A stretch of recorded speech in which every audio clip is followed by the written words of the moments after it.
Good morning, everybody, and welcome to our next panel as part of the Race Summit. And we're going to talk about inclusive leadership, and more importantly, the impact and the importance of inclusive leadership that has on racial equity, racial equality, and the impact it has for businesses and for the future workforce. I'm very fortunate this morning. I'm joined by four excellent leaders who are working in this area. Darren Nasser, Managing Director for Twitter UK. Mapula Wanju, HR Director and Global Marketing and Commercial at Diageo. Miranda Wayland, Head of Creative Diversity at the BBC. And Ken Ashino, Director of Human Resources at Japan Airlines. So before we get into it, I think it would be useful to just spend a few minutes, if I ask each of our panelists to spend a couple of seconds talking about themselves and the importance of inclusive leadership means to them. So Darren, maybe I can talk with you or start with you. Thank you, and thank you very much for this opportunity. Great to meet you all, albeit virtually. So yes, my name's Darren Nasser. I'm Managing Director of Twitter in the UK. I've been here 9 years now. Prior to that, I was at Google, and prior to that, I was in the TV ad industry. I think for me personally, I don't want to go on too much. What's the importance of inclusive leadership? I think I've been very lucky throughout my career, throughout my life, to always feel included. I was born in Iran, but moved to the UK when I was very young. And I lived in a small town outside of London where there was not many people that looked like me or had similar name to me.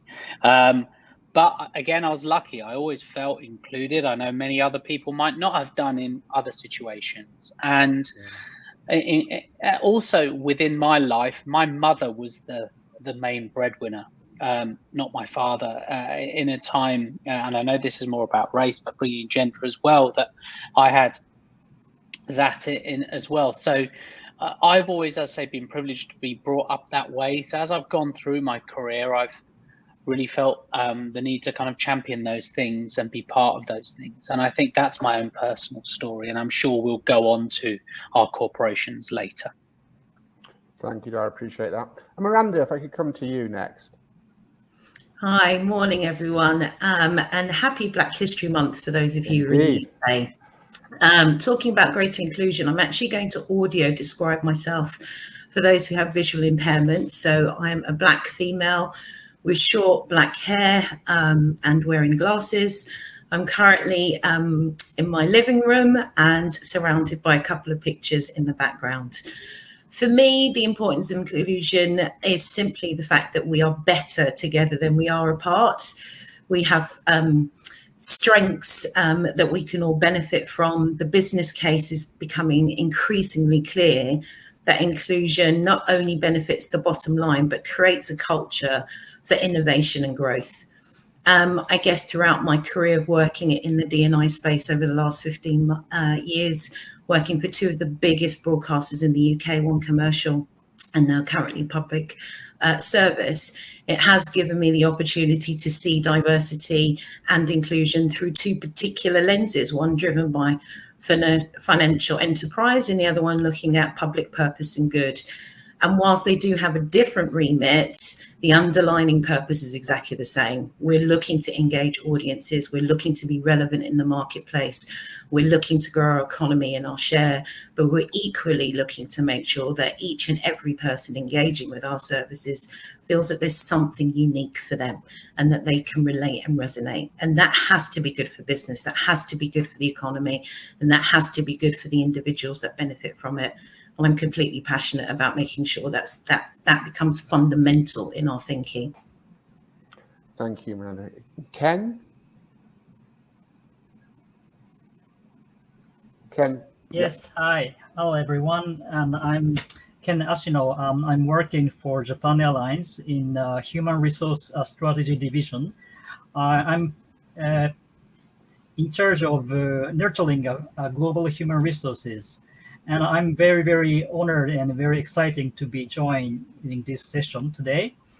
And let me explain why I'm D&I and this theme is very important to me, because I grew up in Japan, which is a very homogeneous country. However, I had a chance to live in other countries, for example, in France or in United States, and where I had a very, very good opportunities to interact with people with different standpoint of view or different idea, and which blew me very much. So I think diversity and inclusion is a real big important issues, especially like homogeneous country like Japan, and same as for our Japan Airlines as well, because we want to promote our services and our benefit to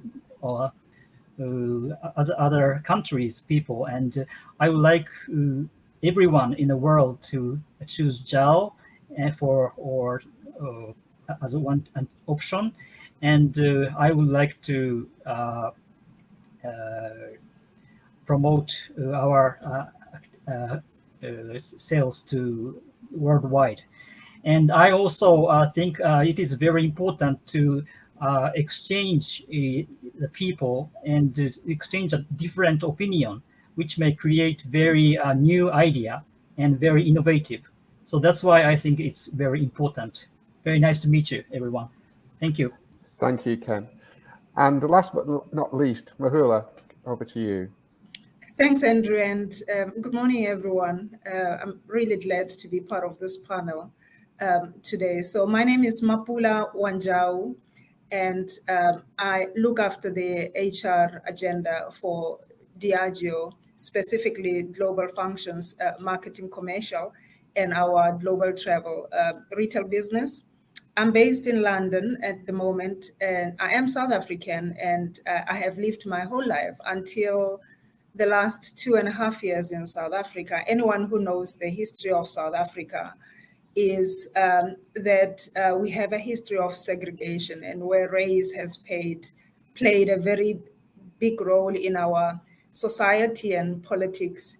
And I think that is a big motivator for me. I grew up in a homogeneous small township that was deliberately segregated in those days.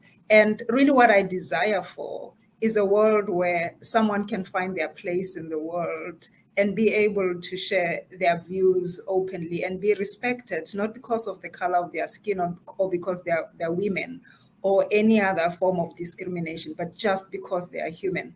I certainly would love my 2 girls and many other kids, generations, to really grow in a world where they are seen beyond their color and beyond their gender. And this is really the biggest motivator for me, everything I touch in my personal life as well as in my professional life. Thank you. We appreciate that. So, I think we would all agree that we are passionate about inclusion and diversity. We're passionate because we believe it to be the right thing to do. But there is also the impact that we know that actually having diverse, inclusive teams has on business. So I'd like to explore some of those themes, and in particular, how you are helping to redefine the narrative and part of your journey of becoming an inclusive leader and what that means. So Miranda, actually, may I come to you first?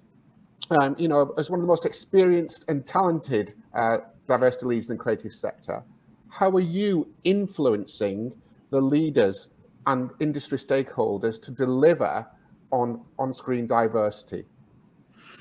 It's a really good question. And actually, there isn't a linear approach to it.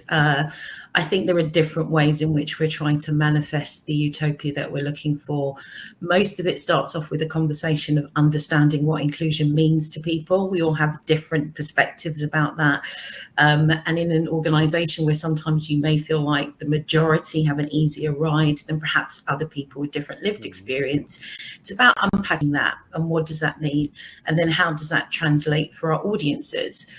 We're very fortunate, as many broadcasters are, to have access to our audience research team who spend a lot of time really getting under the skin and getting good qualitative information from our audiences in terms of how they feel our content is being perceived, whether or not it feels like it's authentic, and are there gaps in some of the narratives that we're telling. And we use that information to really help drive the decisions that we're making around that.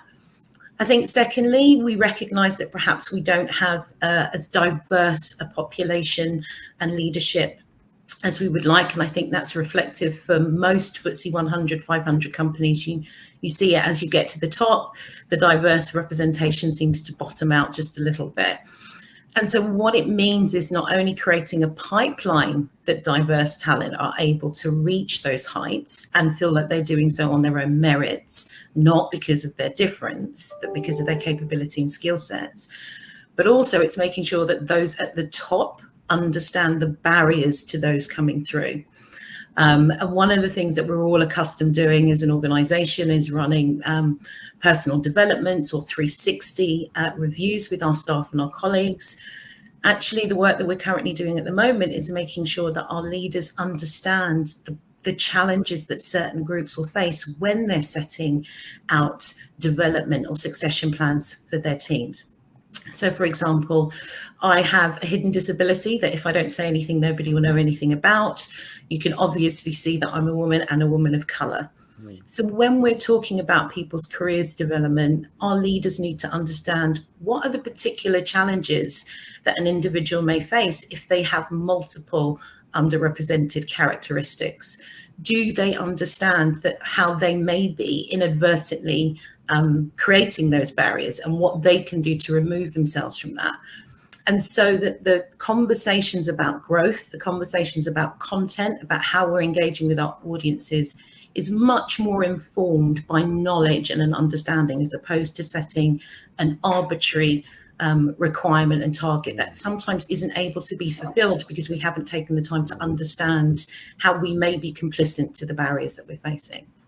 And I think that's really important, is that we grow our knowledge as leaders so that when we are having these discussions, they're much more fruitful and they're much more targeted and pointed based on the individual's needs. Yeah, and that you raise an extremely important point there. The fact that the days of where you just had a policy, the standard, we're an inclusive opportunity provider, was a standard one you often saw across organizations. That achieves nothing, right? It is having those conversations. It is creating an environment where everybody can flourish. And that means actions. It is not just about policies. And nor is it something that sits with HR or an I&D practitioner. It sits with leadership. And I think quite a lot of the D&I agenda for a long time historically has been you almost outsource the D&I issue. Yeah. There's a D&I team, there's a HR team, they take care of it. And so you dissolve responsibility. And that way we disempower our leaders, right? So the idea is they're thinking about finance, they're thinking about the bottom line, they're thinking about economic growth, or in my case, we're thinking about growing audience share and making sure we remain relevant. You have to empower our leaders to believe that they too have to own this agenda. And therefore, our job is to also support you on that narrative and on that journey. Yeah, and it's also part of developing our leaders, right? No matter how you may be an organization, there is always something more to learn. Yeah.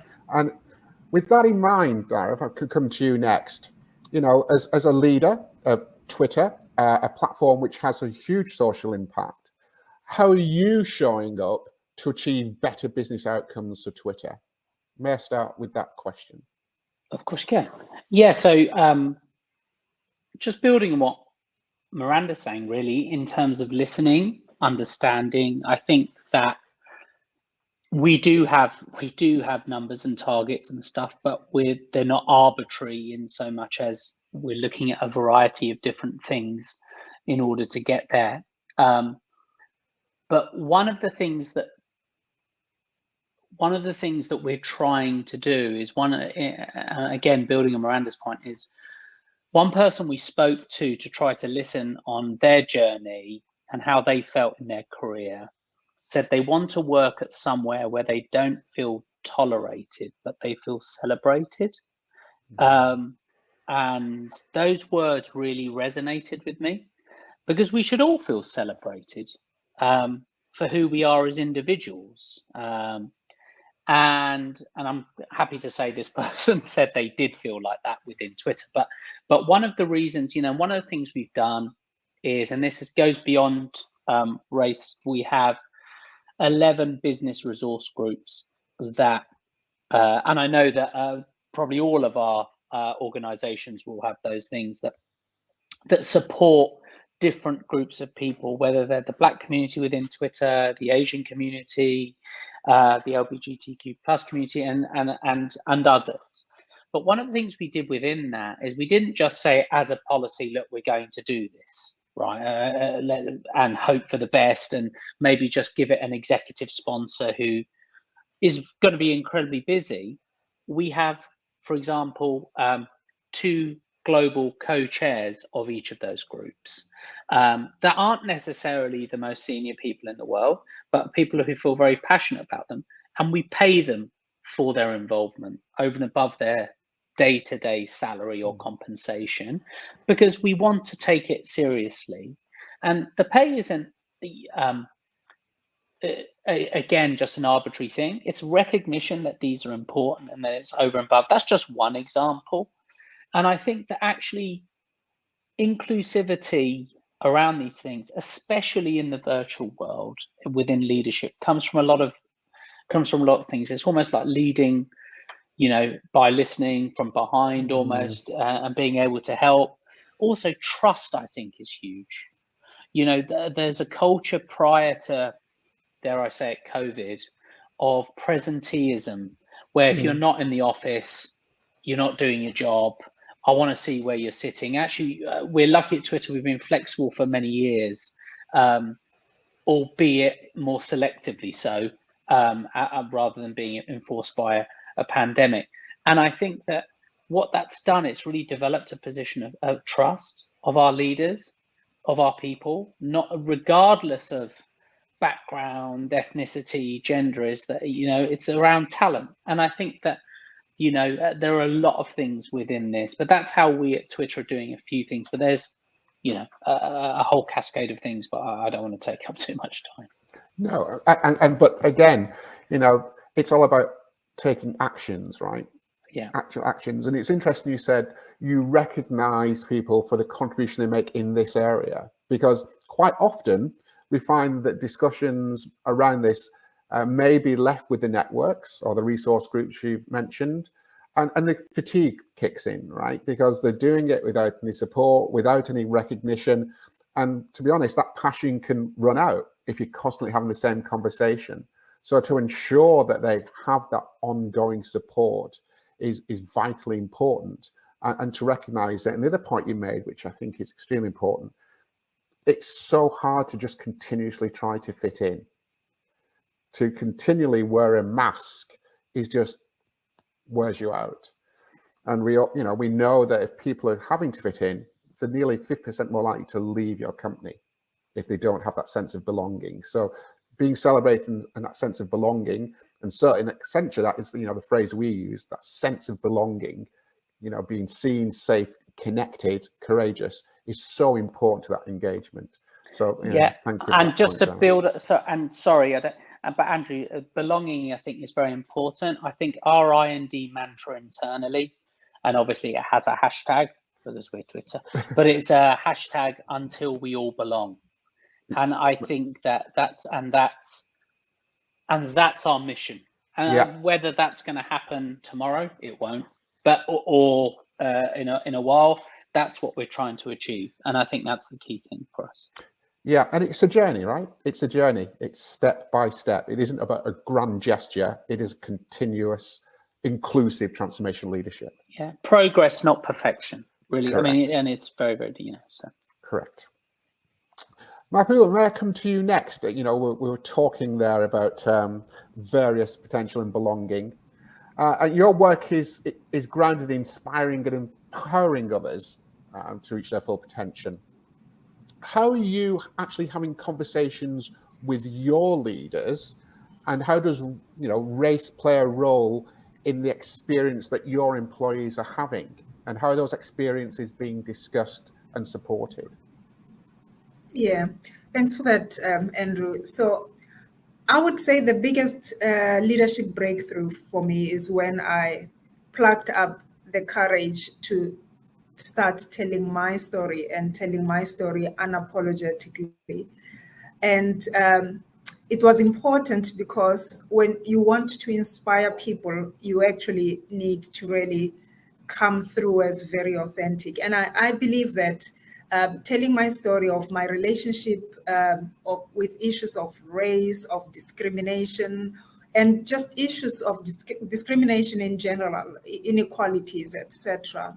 I think it helped me to become more impactful in the conversations that I have, because people know a little bit something about me, my history, my conviction on this issue. So when I engage with leaders, I really seek to build long-term relationships of trust on a very personal level, but also relationships of credibility on a professional level, because let's not forget that we are tasked and we are in an organization to deliver stuff, right? So I think that's really where I start. And in those conversations, it's really around creating a safe space for us to talk openly about issues of race, and raises at each other's levels of consciousness around issues of diversity, of inclusion, and of belonging. And I think this really drives us to working together to start to shape what our inclusion and diversity ambitions could look like. What do we want to achieve? In Diageo, we talk about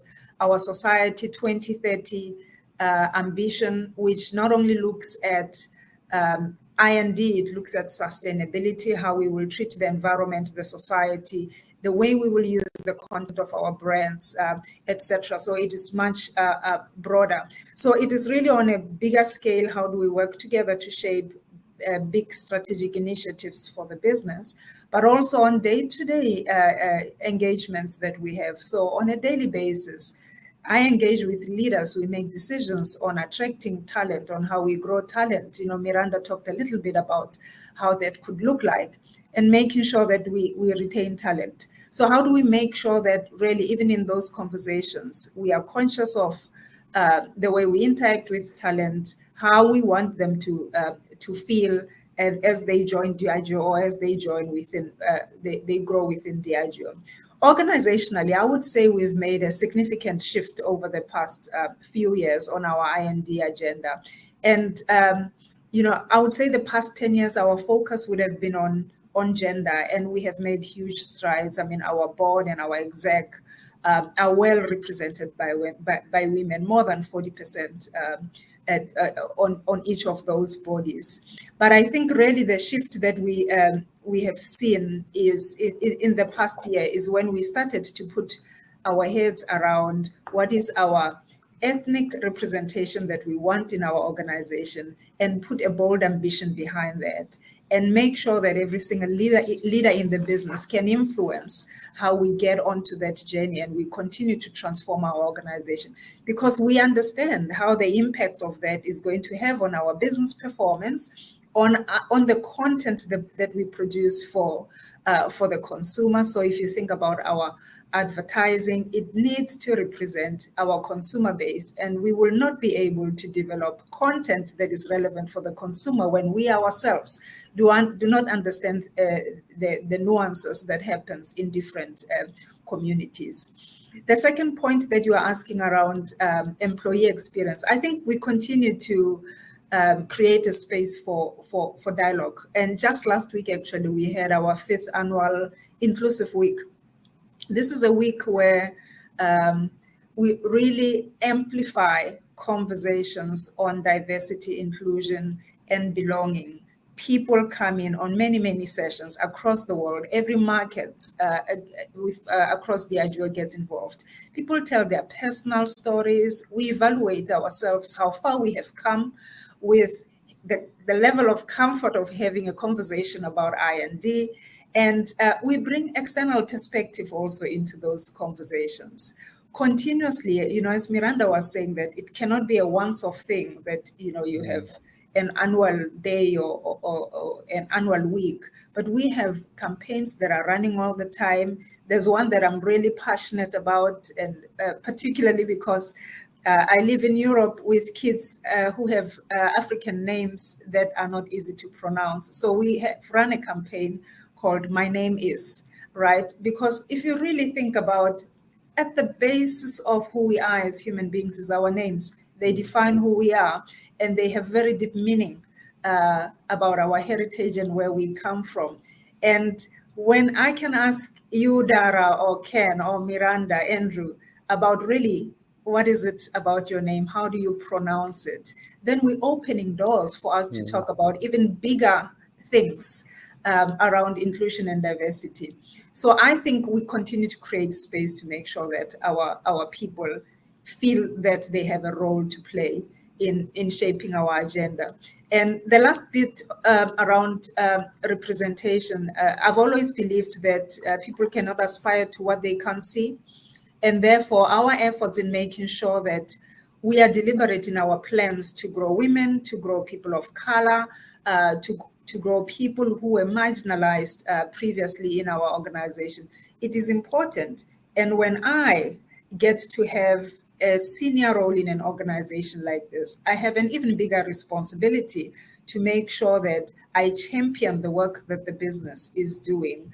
And I encourage that we actually continue to go in this direction where more and more people can grow in the business, and representation should not be an exclusive thing like there are 5 Black leaders in the business, when actually the Black population or Indian population or any other underrepresented population is so huge across the world.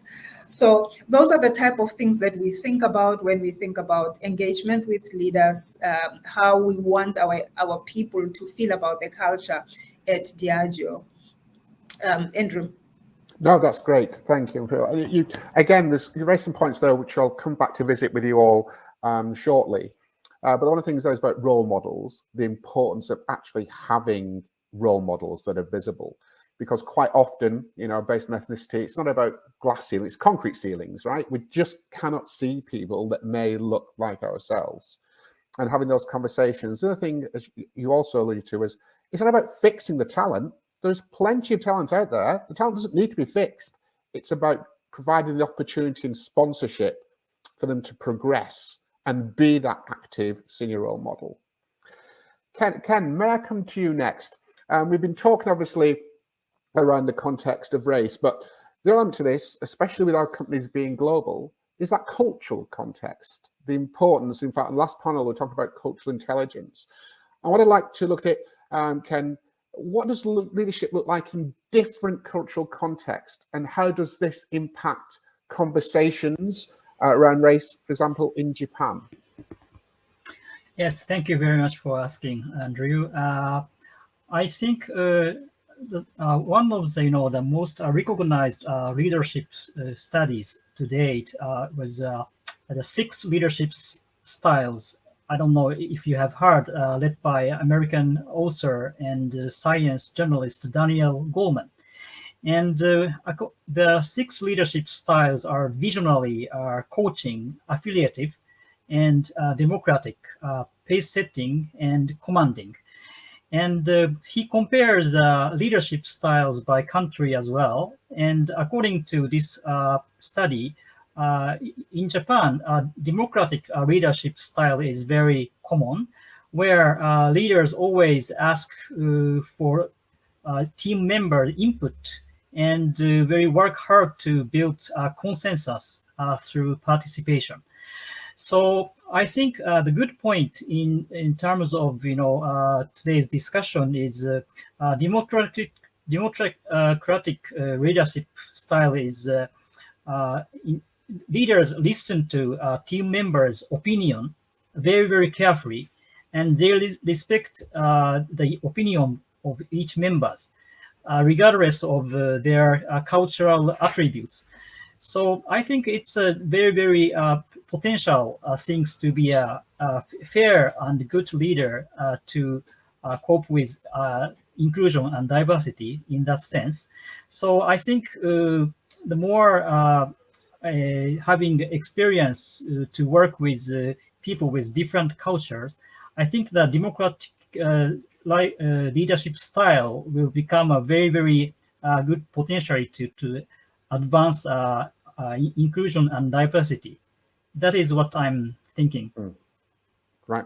Thank you. Thank you, Ken. If I may kind of do an open question now and perhaps go around and get your input on this. It is quite a wide question, but I want to get a view from you personally, what inclusive leadership means. What does it mean to be an inclusive leader? So, if you want to just say 2 or 3 points from your perspective as a discussion point, I think that would be, be useful. So, Miranda, if I could come to you first. For me, an inclusive leader, I guess it chimes in with what I think my particular values are and the values of the organisation. But in its very essence, it's about making sure that everybody's voice can be heard and people's lived experiences can be utilised.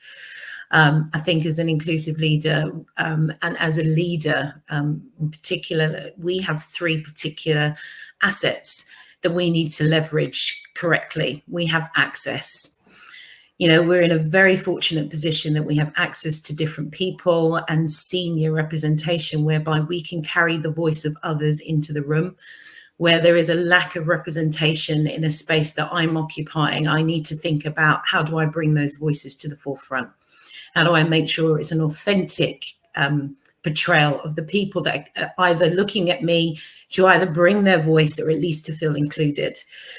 Also, as part of leadership, we have influence. We have the influence to be able to change and to challenge stereotypes and people's perception, not only of what good looks like, but how good manifests itself within the organization that it works. And it's incumbent of us to do that because it strengthens us not only as individuals. Every day I'm surrounded by people who really help grow my knowledge and my experience because they have a different viewpoint from me.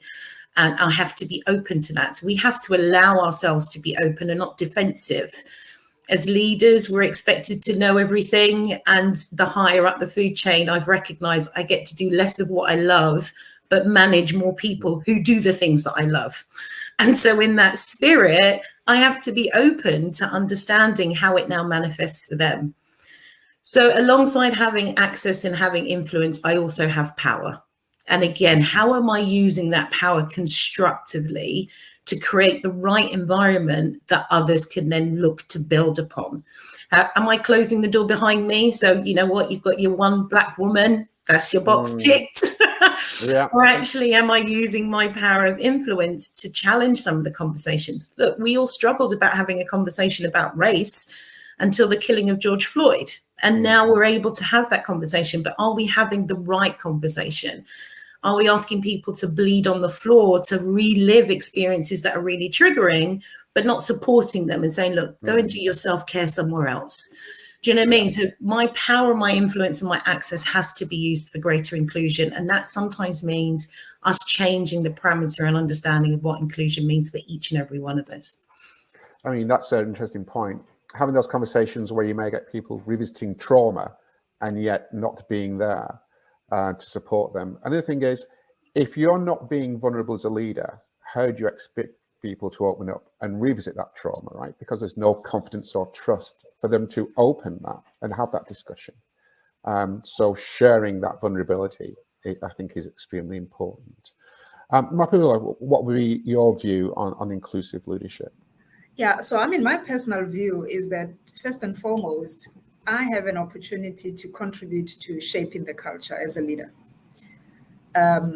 And I think it's a huge responsibility. And actually, we have everything in our toolbox as leaders to be able to do that. If we can influence business performance, we can influence culture. And therefore, we can influence the conversations that we can have around I&E in business.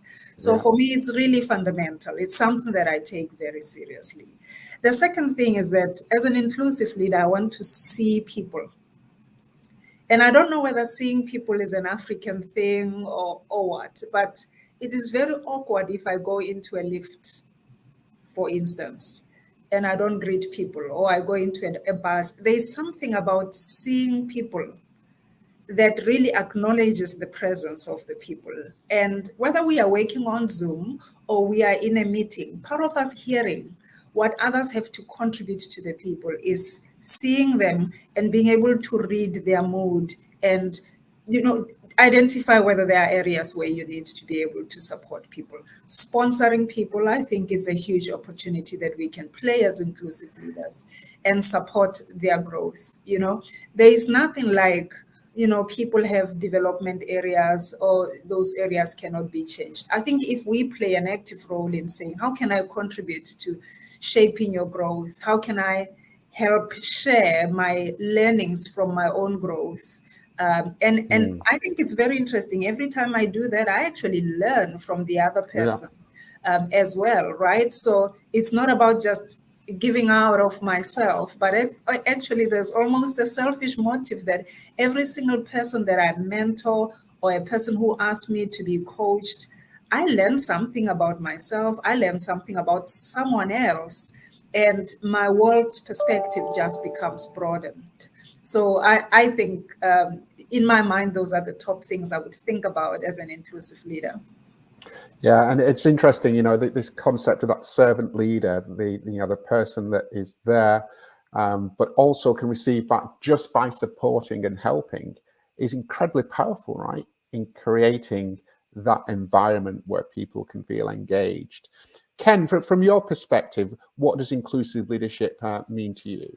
Yes, to me, inclusive leadership is, I think, to keep the atmosphere where every member feels psychological safety in our team, meaning they are the part of our team. That is a very important feeling that every member should share. And in addition, I always try to, build a bridge of the between the staff, meaning if try to put someone's shoe and think about how they look things from their point of view, and if there are some miscommunication or conflict between the members, I think the inclusive leader should translate the words between the members, and so that they can cooperate and communicate smoothly. And that is what inclusive leader means, I think. Yeah. So and Ken, you came back to that point about where everybody feels safe. That's such an important aspect, right? Feel safe to be themselves, feel safe that they have that connection, and feel safe to talk. And I think if we're creating that environment, that is about, again, that inclusive piece, but also resolving conflicts and being human, because they will happen. But how we approach that and deal with that and give support is vitally important. Dara, the same question to you in terms of inclusive leadership. I think I think all those answers are just spot on, and I'm glad you came to me last, because they would have been better than my initial answer. And I just I agree with everyone on there. I think just building on one of the things around the importance of, I suppose, vulnerability. I think vulnerability is a strength, not a weakness. And what I mean by that is when I was starting my career, being vulnerable was very much considered a weakness. You had to kind of, I don't know, wallpaper over it, work your way around it, lie, hide, whatever, all of those things are really bad. I think being vulnerable, whether you are a leader or someone reporting to a leader or an employee, is really good, because you ask for help and you speak to people, and it doesn't have to be, it can be something very difficult and traumatic that Miranda was, alluding to and talking about, or it might just be something quite basic or seem trivial. But asking for help, I think, is really, really strong. And I think a leader has to really support that we win together and we lose together. And neither, obviously, one is better than the other, but we can learn from both, and we probably learn more from losing than we can winning. So I think that around this space, whether it's day-to-day performance, whether or revenue or whatever the tangible metrics are in place for your business, or stuff like D&I, going around patting each other on the back, telling each other that we're great all the time, it's probably going to do you no favors in the long run, because you'll either be overtaken or you'll be lying to yourself. And again, it's not showing that vulnerability. And I think it's up to a leader to really champion those people who make themselves vulnerable. And I'm conscious of even saying it because it has such an odd connotation. But I make themselves vulnerable. I mean, happy to ask for help, happy to say, look, I've made a mistake, happy to say, and it goes back to all the points that Mapula's saying, that Miranda's saying, that Ken's saying. If you feel psychologically safe enough within your organization to put your, I mean, something happened within our organization a little while ago, and the person who I suppose would be at fault or to blame or whatever you want to say, just immediately called it out, got help, we resolved it. This person works tirelessly on everything and is superb. And at the end of the week, we championed them just by saying, look, this is what happened, things that, and they wrote a note afterwards and said, if I was at my old place, I would have felt I could potentially be fired. And it wasn't even that bad, by the way. I mean, I'm not trying to make a mountain out of a molehill. I was just staggered. And that's not because we're excellent. It's that I suppose it goes back to the thing that our parents taught us. Treat people how you'd like to be treated yourself. You know, I think Dora raises an amazing point, one that's really important to unpack, because if you think from a race perspective, depending on your generation or upbringing, I know that my parents were very keen to make sure when they got here, the idea was that you fit in. Okay, so you don't have a complicated name, you don't stand out. My hair was relaxed, you know what I mean? We did everything to almost iron out my background because of the level of racism that they were experiencing. They obviously don't want that for their daughter. And so what you end up learning at a certain age in your life is that you have to fit in. Do you know what I mean? You have to shrink, you have to hide aspects of yourself. And you also understand, because of our cultural background, that you have to be twice as good as everybody else just to be normal.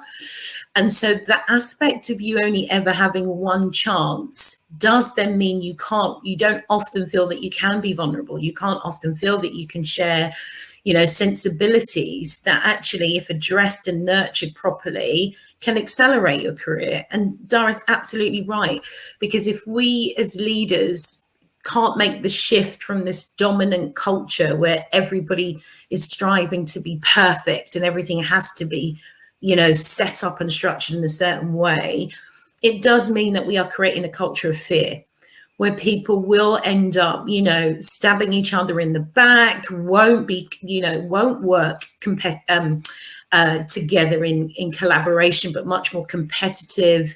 We're not going to get the unity that we're looking for. And therefore, we're not going to get a culture that's high performing and, as you say, celebratory of both our failings, which is an opportunity to learn and grow. Let's be honest. Most people's successes have been built on the back of failures that they've learned and amplified. And so we have to create that safe zone where actually being as a leader that you can turn around and go, you know what, I'm really struggling with this and I'm going to have to go and seek help here. Or actually, this thing didn't happen the way that I wanted to, but what I learned from that was this, because I know that I learned my leadership through other people who led me. Just as we say as parents, you know what, I'm never going to be like my parent. I'm not going to be like that. You have kids and you hear yourself saying the same thing, right? Leadership is not too dissimilar from that. And so as leaders, we have to recognize that as role models, we are teaching another generation. And as that in that point, that vulnerability, that moment to remember we are people as well as leaders, and the balance that we play in that, to Dara's point, has to be something that we must consider on a daily basis, not as some kind of arbitrary commitment, but as a living embodiment of what inclusion could actually look like. No, thank you. And those are good points. And if I may, I'm just going to do an open question now. So, you know, people, you know, want to just chip in, and you want to chip in as we think about it. But, you know, we talked about, and I think we talked about our personal commitments to inclusive leadership and what it means to us and why it's important. And it, you know, belonging, creating an engaged workforce, feeling safe, representation, championing the cause to ensure that equity. But from a business perspective, what is your view on why this is important for business? So if we get the, take away from the fact that, prima facie, the first thing is it's the right thing to do, and we all agree on that. But quite often the conversation doesn't start there with people who aren't that far down the journey, right? It starts, what does this mean for business? So I'd like to get a perspective about why this is important for business. I think if you don't mind me chiming in, no, I think I think there's a couple of, look, I think there are reams of documents to show you why, on a metric basis, it's good for business. Whether that be McKinsey's report that companies with good diversity spread and numbers are in the top 25% of the most profitable, and ones that are not are low down. The Henley Business School have said, got stats saying 58% more, revenue comes to those companies that have. So all of those things, and there are loads. But you know what? I think it goes back to the point we're trying to make, that it's the right thing to do. It's if you're going to be spending X% of your life working, or X% of the week working, and you're a leader or you're not a leader, isn't it great to do it? And if you feel happy, isn't it great? And the companies we all work for are, have a conscience, and they're trying to do stuff. We've all got our issues. Don't get me wrong. I'm not, and if you want Andrew to ask us about ours, I'm happy to talk about it. But you need to be doing the best for your staff, walking the walk and talking the talk, because you know what? Talent then doesn't leave. Yeah. People go home and they speak with pride. I feel fortunate that, if another company approaches me or something like that, my wife would, even if I don't, my wife would say, why would you leave Twitter? You love it there. And it's, it makes you happy. And I think that all of those things are great for business, because you enjoy working somewhere, you're probably going to work harder. It's not just, and stuff like salary and stuff, it's almost like a red herring. Yes, you can pay a lot of money to retain staff, and but you're buying their soul. People do it. People are saying stuff like flexible working now is as important as compensation when it comes to, people are saying having a company that cares is as important as the compensation. So I think that people are more aware of what's going on. People are more consciously trying to be involved with what's going on. People are trying not to fit in, to Miranda's point. People are, again, it's about being celebrated, not tolerated. So I think, look, it's not a fantastic answer, Andrew, but I think, the numbers are there, but I think it's great for the soul of not just you, but your employees and the people you speak to. And you're like an advert for your business then, aren't you? I think it's a very good answer. And just quickly, I just want one more stat. You mentioned people being happy where they work. And one more stat is that if people have that sense of belonging, engagement, being happy, they're 168% more likely to recommend your company. Right? That's a huge impact, to your point. And with a war for talent that we know is now in place, and a Gen Z workforce that expects a sense of belonging and inclusion, if you don't create that environment, you're not going to have the business, right? Doing the right thing is primary, for your future business in that sense. Oh, sorry, I interrupted. Yeah, Andrew, I would say we should never underestimate the power of an engaged workforce. But even behind that, the brain power behind an engaged workforce, right? Because when you are at your best and you really feel like you belong and you are in the right space and You are happy where you spend your 8 hours. Why might I spend 8 hours a day in a place where I do not feel like I can contribute, I belong, etc.? So in addition to, yes, diversity drives performance, etc., I think there is something around fulfilling that human energy of being somewhere every day where you are doing meaningful stuff. And the brain power that comes, and it shows in, even employees, they choose companies that are socially conscious, right? And it is important for them that they know that you care about the environment, you care about the water that you use, or whatever other business you are in. Certainly we are in a consumer service goods. We sell alcohol to consumers. So number one, I mentioned earlier that we need to make sure that we have the best talent in the business that is representative of our consumer base so that our content is relevant. But also, as we have a diverse workforce, it means we are able to gather enough insights about the communities where we do business. And we can have each and every single of our people influence. How do we engage with suppliers? How do we grow suppliers? Because, by the way, there's this conversation of we want diverse suppliers. You need to grow businesses. Big businesses should be growing diverse suppliers. They don't just grow out of everywhere. There is investment that is required. But when you have the brain power and you appreciate it and you engage it, you would be surprised the type of ideas and innovation that actually comes out of your business. And I think certainly at Diageo, this is something that we appreciate. We always talk about that there are brands and there are people at Diageo, and we cannot separate one from the other. That's I great. think it's a really good point that sits behind that as well, which is, if we're being really honest, we're playing in a global market. We think about race, especially in the UK, as a minority group. Globally, they're the majority. So with that lens on, you also have to remember that they're also your customer base. We have a completely different landscape where we have more entrepreneurs in this generational lifetime than we have ever had before. And of that, they are the most diverse next generation coming up in our lifetime as well. So the business case, as Dara said, has been sown and sold several times over.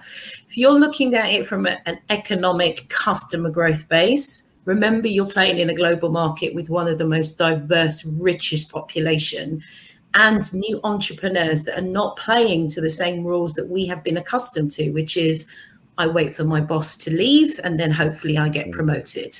I wait for you to tell me what my worth is as an employee, as opposed to me dictating how much I think I'm worth. That I'm also doing a side hustle as well as doing the day job. The world has changed.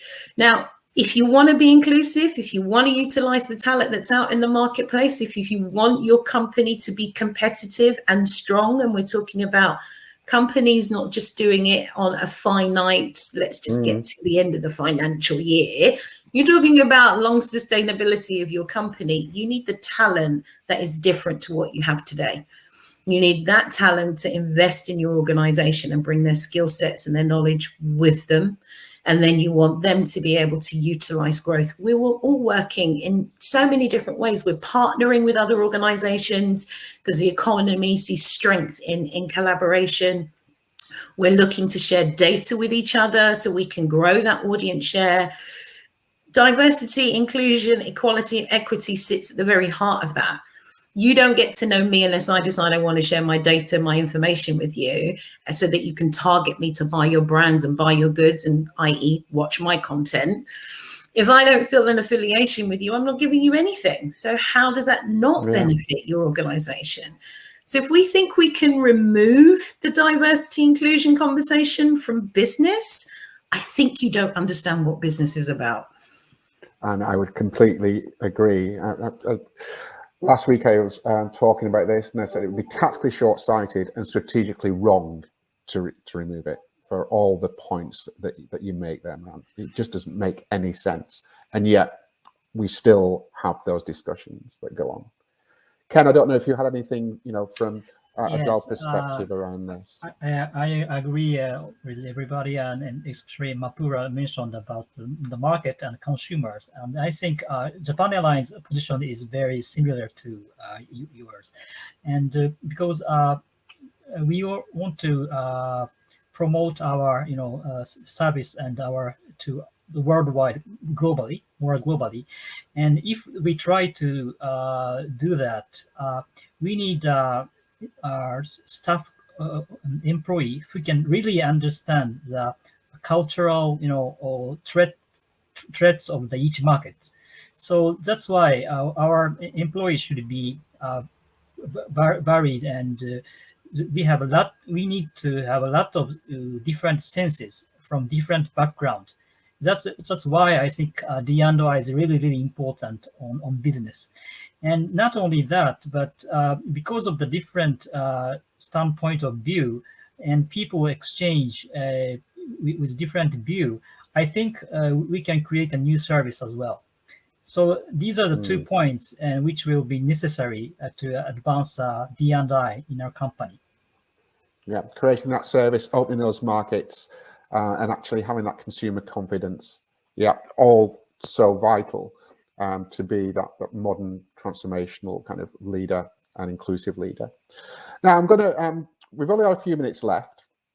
And so we've got a question that's come in from Nicholas. We've got a couple of questions, but I'm going to take this question from Nicholas, which we can just quickly discuss. And then I'm going to ask you each for just one action that you would like to see taken around this area before we finish. So the question from Nicholas, which is an interesting one, what are the panel's thoughts on towing the fine line between creating a diverse leadership team and positive discrimination? That's a really good question. I think there is a fine line. Obviously, we're looking to address the imbalance of representation at leadership. And there's, in the UK, the Equality Act allows us to create positive action schemes that helps us to create a pipeline of talent into our organisation. But actually, you also, whilst you're doing that, you have to get to the bottom of why that discrepancy is there in the first place. Mm-hmm. And that means to sometimes unpick what has already been established. Yeah. Actually, what have we defined as good? Where does good come from? What does good look like? Are the acceleration and progression routes open and fair and transparent? If we're thinking about race in its totality, actually, are we going in the right communities? Are we using the right language? Are we being progressive in that approach? So positive action schemes can get you started, but fundamentally you have to fix the problem that created the absence of talent making it to that top point. Yeah.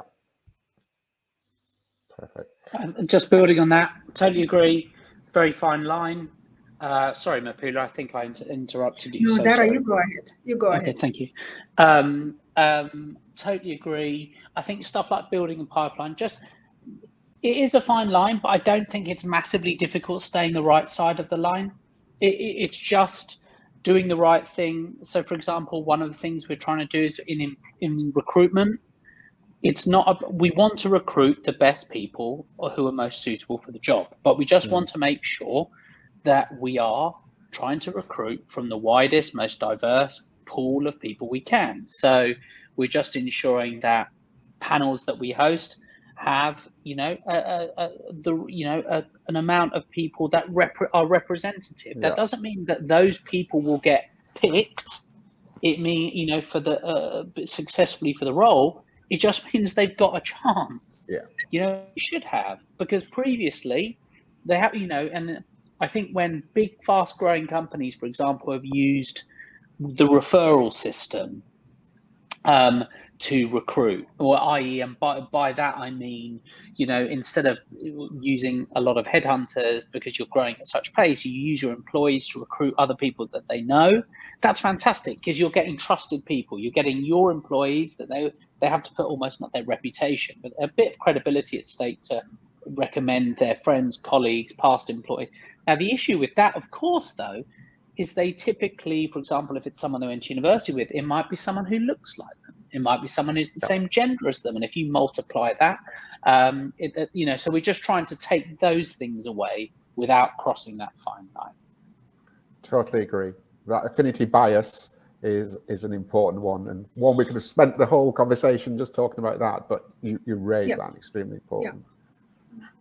Andrew, I mean, I think briefly I would say, I don't feel like we can even start talking about positive discrimination when our workforce is not reflective of the demographics of the countries where we do business, right? Let's face it. And I think there are certain barriers that we do need to actively remove. You talked about education, for instance, where the system is currently biased. So there are systemic barriers that we need to remove for us to get to a place where the level field is equal. And then we can start talking about positive discrimination. Until then, when you still have fewer women in leadership, fewer Black people in leadership, I suspect it's too early for us to be in many markets. Look, there are other countries that would be different, but UK, for instance, where 40% of the population is about ethnically diverse, so what we would call BAME, for instance, and most organizations don't even knock 20% of their workforce being ethnically diverse. We cannot be talking about positive discrimination, I think. That's a really good point, in actually helping to ground that conversation, something that's realistic in terms of where we are. Yeah. Ken, anything that you would like to have around this topic? No, I don't think so. I think almost same, but yeah, that is a very good question. And we try to maintain our some essence of our corporate culture, but at the same time, we try to hire from the different sources with different experiences. And so we, when we conduct the interview with at the hiring, and we will very much see what this person has experienced. And if it's new to our world, maybe that is a very good candidate as well. That is what we tried in our hiring. Thank you, Ken. Well, we come to the end of the time. I was going to ask you for one action, but you know what? There is so much we could talk about. I think that would be unfair to do that. But I'm sure there'll be follow-up questions. It's been wonderful spending the time with you. Thank you all for being authentic, inclusive leaders, sharing your thoughts and the importance around this. I look forward to continue these conversations with you individually or as groups as we look to really help change where we are and where we want to be. But finally, we could have carried on all day talking about this because of your passion, your commitment, and I thank you for that. So thank you again. Thank you for being present. Thank you for being so supportive. I look forward to speaking to you in the near future. And thank you for our audience for listening. And if there is anything else that you want to ask, I'm sure that all of these inclusive leaders will be more than happy to support conversations around this important topic. So thank you again, and we will speak soon. Great. Thank you.